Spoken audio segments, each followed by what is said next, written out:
résoudre la crise européenne. Sachant que ces propositions sont des propositions extrêmement fédéralistes, c'est-à-dire qui éloignent le pouvoir des citoyens, qui le remontent le plus haut possible à Francfort ou à Bruxelles, voire au-dessus, à travers la désignation d'un ministre des Finances de la zone euro, d'un budget de la zone euro, conséquent, plusieurs centaines de milliards, dit Macron, et la possibilité pour ce ministre des Finances de donner des injonctions aux politiques budgétaires nationales. Et parallèlement,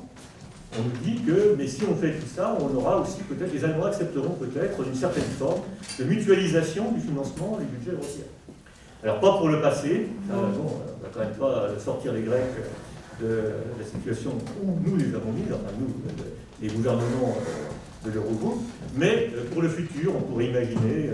des modalités de coopération.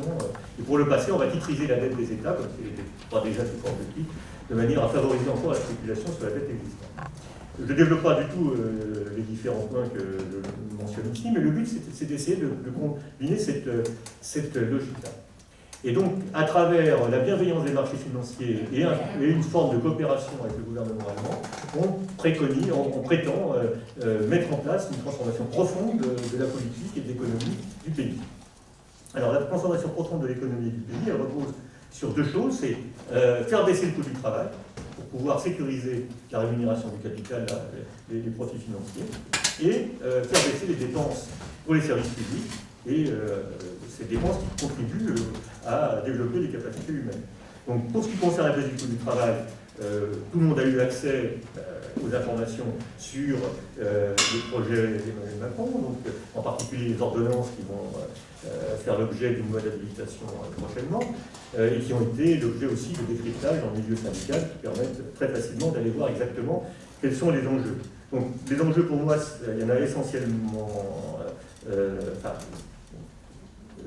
trois. C'est un, précariser l'emploi à travers la facilitation des modalités de licenciement, l'assouplissement du contrat de travail à durée indéterminée, la création du contrat de mission, la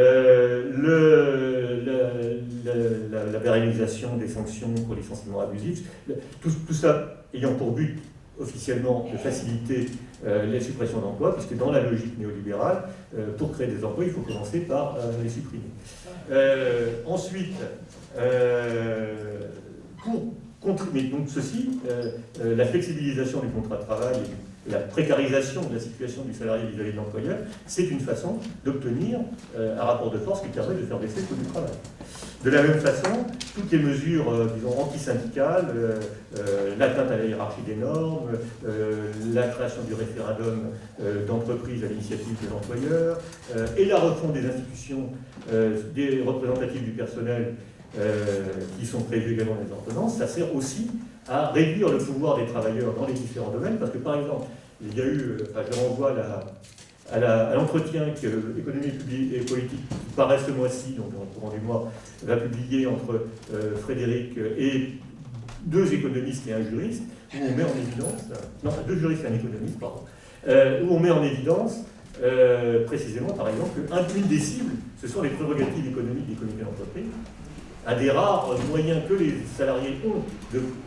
dire un mot, même si aujourd'hui ce mot est réduit à portion congrue, sur la gestion de l'entreprise. On peut penser qu'en regroupant l'ensemble des institutions représentatives, chacune de ces institutions représentatives va faire le point fort sur lequel elle est située. Donc les CHSCT sur son travail, les délégués du personnel sur la proximité, et les comités d'entreprise sur tout ce qui concerne le débat de gestion d'entreprise. Et ça, c'est une menace qui est politiquement extrêmement ciblée à notre avis. Donc,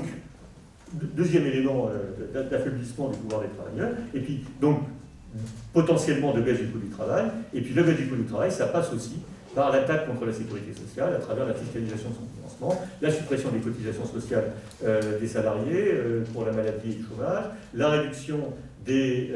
cotisations sociales patronales, tout ça financé pour l'instant dans les projets annoncés par une hausse de la CSG, c'est-à-dire qu'on entre vraiment dans une logique qui est totalement contradictoire avec ce qui avait été conçu, réalisé et instauré par Ambroise Croizat lorsqu'il a mis en place la sécurité sociale avec mouvement social de l'époque et le rapport social de l'époque. Donc là, on est dans une logique assez claire, à mon avis, qui a été assez bien perçue, mais il faut bien voir que ceci renvoie à un débat extrêmement vif sur lequel nous sommes confrontés à une offensive. Hein. Et de la même façon, offensive, j'en ai dit un mot, donc je ne reviens pas là-dessus, pour baisser les dépenses publiques et donc mettre en cause les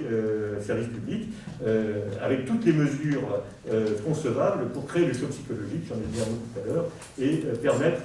d'avancer très vite sur ce sujet parce qu'ils ont un calendrier, ils veulent avancer vite, à la fois pour des raisons politiques, la faiblesse, la fragilité de la base politique réelle sur laquelle repose Macron et sa majorité, mais aussi le contexte économique. Je dis deux mots du contexte économique. Ça sera un résumé ultra rapide de la réunion de la commission économique qui a eu lieu cette semaine. Il y a l'idée qu'on a une période qui peut permettre de profiter d'une éclaircie de la conjoncture internationale. L'INSEE et l'ensemble des prévisionnistes prévoient une accélération forte du commerce international en 2017-2018. Je ne sais pas si on voit bien les chiffres, mais pour l'INSEE, le commerce mondial augmenterait de 5,9% en 2017 au lieu de 1,5% en 2017. Parce qu'après la crise, la grande récession de 2007-2008, le commerce international a baissé encore plus que la croissance économique. C'était une rupture par rapport à tout ce qui se faisait avant. Et là, l'hypothèse, c'est que ça y est, la mondialisation commerciale, disons, s'accélère. Et donc l'idée, la France va pouvoir bénéficier d'un appel. Donc la demande mondiale adressée à la France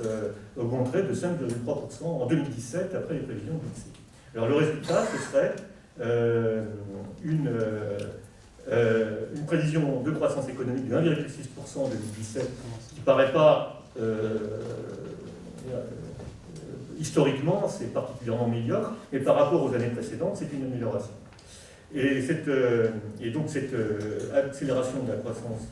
économique s'expliquerait essentiellement par une moindre contribution négative, c'est-à-dire le commerce extérieur, puisque nous avons un déficit commercial, je reviendrai dans un instant, le commerce extérieur tirerait moins vers le bas la croissance qu'il ne l'a tiré en 2016. Et on espère que ça va continuer en 2018. Alors ceci, on peut considérer que c'est pour un gouvernement qui arrive, c'est plutôt bien, parce que ça lui permet de faire ses réformes, d'afficher éventuellement des résultats positifs sur tel ou tel élément de la conjoncture, et de tailler dans les dépenses publiques avec moins de douleur que si on était en pleine récession. Le problème, c'est que ça c'est le côté... Alors, ils peuvent espérer aussi, mais ça suppose qu'on aille récupérer tirer les marrons du feu de la reprise dans le reste du monde. Et on peut espérer qu'avec le Brexit, qui va permettre aux financiers français, du moins l'espère-t-il, de piquer du business à la City de Londres, avec les techniques, la politique de Trump qui replie un peu l'économie américaine sur elle-même. Il peut y avoir aussi des opportunités à saisir ici ou là. En espérant tout ça, on espère une période, une phase positive pour l'activité économique. Cela étant, il faut quand même voir que ceci est soumis à beaucoup d'incertitudes et qu'il peut y avoir des risques considérables qui viennent très rapidement réduire à néant ces espérances. Là, on représente une donnée qui est assez significative de la conjoncture du monde entier, c'est le nombre d'emplois non agricoles aux États-Unis, depuis 1948, et on voit très bien l'histoire économique de l'après-guerre, qui est caractérisée par des périodes d'expansion de 7 à 10 ans. On voit entre 81 et 90, entre 90 et le krach de la dette économique en 2000, et en 2007-2008, avec la crise financière, la récession est précipitée, et on voit le caractère très particulier de ce que les anglo-saxons appellent la grande récession de 2007-2008 à la fin. Et on voit qu'aux États-Unis, la reprise avait commencé depuis assez longtemps déjà,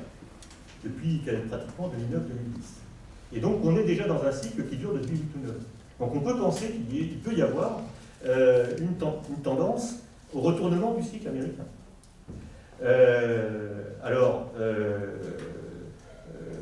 Dans notre analyse marxiste que nous essayons de pratiquer de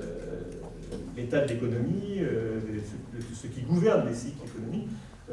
nous avons l'habitude de regarder un petit peu le paramètre fondamental que représente l'efficacité du capital. C'est-à-dire, est-ce que la quantité de capital matériel accumulé produit une quantité de valeur ajoutée suffisante pour entretenir une accumulation dynamique avec des taux de profit qui sont suffisamment attractifs pour encourager l'investissement des détenteurs de capital. Bon, Frédéric a fait sur la France l'expérience de ce type de raisonnement. Pour l'instant, nous en sommes à nous poser des questions, nous n'avons pas répondu. Ce que montre ce graphique, c'est que quand on rapporte la valeur ajoutée au stock de capital matériel, on voit qu'il y a eu une baisse d'efficacité dans les années 90-2000, une petite tendance au redressement ces dernières années à la sortie de la récession, et que quand on intègre au capital matériel le capital financier, c'est-à-dire l'accumulation financière qui accompagne l'accumulation de moyens de production, de machines, de bâtiments et de logiciels, puisque maintenant l'informatique fait partie du capital qu'on peut assimiler du capital matériel, on voit que quand on ajoute la finance, l'augmentation de l'efficacité du capital n'est pas évidente. Donc la réponse politique consistant à dire vous nous parlez du coût du travail et vous devriez plutôt vous inquiéter du coût du capital, cette réponse-là, elle a une base statistique sur laquelle je ne vais pas élaborer beaucoup plus longtemps, on ferait beaucoup plus compétents que moi là-dessus, pareil, on le dira peut-être, mais pour l'instant, nous en sommes à nous poser des questions. Ce qui est certain, c'est que l'accumulation financière, c'est une réalité. Et le fait que, du point de vue de l'économie mondiale, pour une même quantité de richesse créée, il faut de plus en plus de finances, de plus en plus d'argent, ça c'est incontestable. Et c'est ce que montre ce graphique de la Banque des règlements internationaux qui vient de sortir, qui montre dans différentes couleurs l'endettement public, l'endettement en rouge foncé, c'est l'endettement des ménages, en bleu, c'est l'endettement des entreprises, et en jaune, c'est l'endettement public, parce